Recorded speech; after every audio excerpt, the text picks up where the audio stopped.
Welcome viewers. நம்ம இந்த வீடியோவில் என்ன பார்க்க போறோம்னா, மாயன் நாகரிகத்தை பற்றி தான் நம்ம இந்த வீடியோவில் பார்க்க போகிறோம். அண்ட் இந்த நாகரிகம் பார்த்தீங்கன்னா ஒரு நவீன நாகரிகம் அப்படின்னு சொல்கிறாங்க. இந்த சிவிலைசேஷன் பார்த்தீங்கன்னா ஒரு டெவலப்டு சிவிலைசேஷன் அப்படின்னு சொல்கிறதுக்கான காரணம் என்ன, அதுக்கான சாத்தியக்கூறுகள் என்னென்ன இருக்குது அப்படின்னு சொல்லிட்டு தான் நம்ம இந்த வீடியோவில் பார்க்க போகிறோம். இந்த வீடியோ பார்க்குறதுக்கு முன்னாடி நம்ம சேனலை இப்போ தான் நியூவாக பார்த்துருந்தீங்கன்னா இந்த வீடியோ உங்களுக்கு பிடிச்சிருந்துன்னா மறக்காமல் ஒரு லைக் மட்டும் பண்ணிட்டு போங்க. இப்போ வாங்க நம்ம இந்த வீடியோவை டேரெக்டாக ஸ்டார்ட் பண்ணிடலாம்.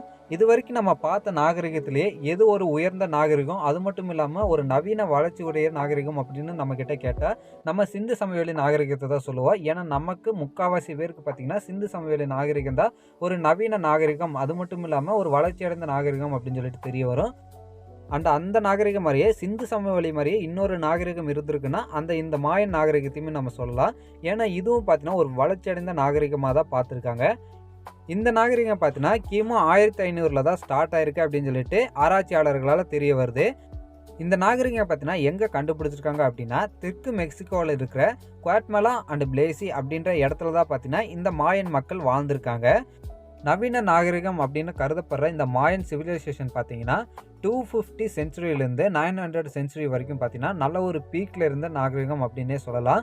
அப்போ பார்த்தீங்கன்னா இதுதான் பார்த்தீங்கன்னா ஒரு நல்ல ஒரு டெவலப்டு நாகரிகமாக இருந்திருக்கு. இந்த மாயன் சிவிலைசேஷனில் பார்த்தீங்கன்னா மக்கள் 30க்கும் மேற்பட்ட மாயன் மொழிகளை பேசியிருக்காங்க. அண்ட் இந்த மொழிகளெல்லாம் பார்த்தீங்கன்னா அவங்களுக்குள்ளேயே பேசியிருக்காங்க. தனித்தனி கிராமங்களாக பார்த்தீங்கன்னா ஒரு கிராமத்தில் ஒரு சில குறிப்பிட்ட மக்கள் பார்த்தீங்கன்னா வாழ்ந்திருக்காங்க. அங்கே பார்த்தீங்கன்னா அந்த கிராமத்தை நிர்வாகம் பண்ணுறவரை ராஜா அப்படின்னு சொல்லிட்டு இவங்க அழைச்சிருக்காங்க. 40க்கும் மேற்பட்ட மாயன் கிராமங்களை பார்த்தீங்கன்னா இது வரைக்கும் கண்டுபிடிச்சிருக்காங்க. இந்த நாகரிகத்தில் பார்த்தீங்கன்னா மிக முக்கியமான ஒன்றாக கருதப்படுறது என்னன்னு பார்த்தீங்கன்னா இவங்களோட கல் கோயில்கள் அண்ட் பிரமிட் கோயில்கள், அது மட்டும் இல்லாமல் அரண்மனைகள் அப்படின்றது தான். இவங்களோட கட்டடக்கலை பார்த்தீங்கன்னா ரொம்பவே சூப்பராக இருந்திருக்கு. பிரமிட் ஷேப்லான கோயில்கள் பார்த்தீங்கன்னா இவங்க கட்டியிருக்காங்க. இயற்கையை தான் பார்த்தீங்கன்னா வழிபட்டிருக்காங்க. இருந்தாலும் பார்த்தீங்கன்னா பிரமிட் மாதிரியான கோயில்களை பார்த்தீங்கன்னா இவங்க கட்டியிருக்காங்க. இவங்க பார்த்தீங்கன்னா நிறையா சடங்குகள் எல்லாம் செஞ்சுருக்காங்க. அந்த சடங்குகள்லாம் பார்த்தீங்கன்னா ரொம்ப முக்கியமான ஒன்றாகவும் பார்த்தீங்கன்னா இவங்க கருதியிருக்காங்க. இந்த மாதிரி இவங்களோட கட்டடக்கலை பார்த்தீங்கன்னா ரொம்பவே சூப்பராக இருந்திருக்கு. அண்ட் அடுத்தது பார்த்தீங்கன்னா ஹைரோக்ளிபிக் அப்படின்ற ஒரு எழுத்து முறையை பார்த்தீங்கன்னா இவங்க பின்பற்றிருக்காங்க.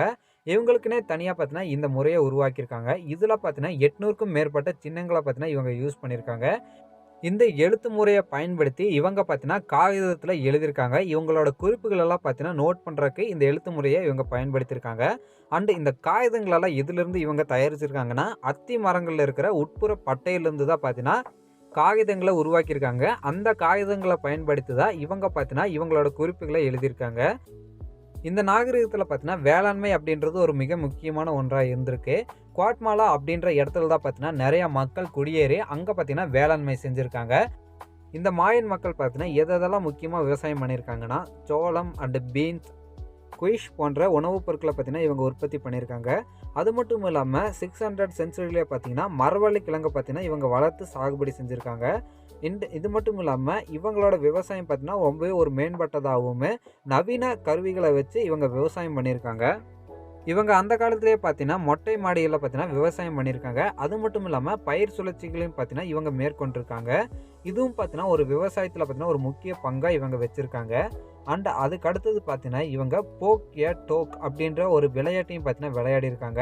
இந்த விளையாட்டை பார்த்தீங்கன்னா இவங்க பொழுதுபோக்காக விளையாடிருக்காங்க. இந்த விளையாட்டில் பார்த்தீங்கன்னா அதிக பங்குகளை வச்சு மக்கள் விளையாண்டுருக்காங்க.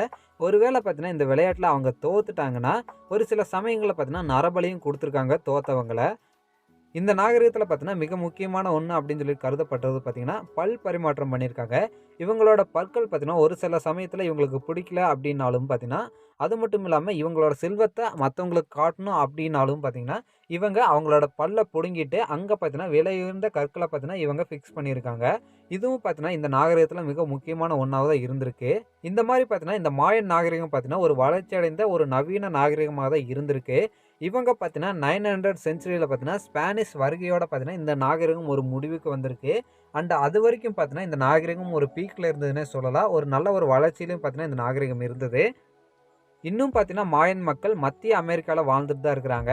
அவங்க பார்த்தீங்கன்னா 30க்கும் மேற்பட்ட மாயன் மொழிகளை பேசிட்டு 5 மில்லியன் மக்கள் பார்த்தீங்கன்னா இன்னும் வாழ்ந்துட்டு தான் இருக்கிறாங்க. ஸ்பானிஷ் வருகையோட பார்த்தீங்கன்னா இந்த மாயன் மக்களில் பாதி பேர் பார்த்தீங்கன்னா விவசாயிகளாகவே மாறி அவங்களோட வாழ்க்கையை பார்த்தீங்கன்னா வாழ்ந்துட்டு இருக்கிறாங்க. அவ்வளோதான் கைஸ், நான் இந்த வீடியோ இதோட முடிச்சுக்கிறேன். இந்த வீடியோ உங்களுக்கு பிடிச்சுன்னா மறக்காமல் ஒரு லைக் பண்ணுங்கள், ஷேர் பண்ணுங்கள் அண்ட் சப்ஸ்கிரைப் பண்ணுங்கள்.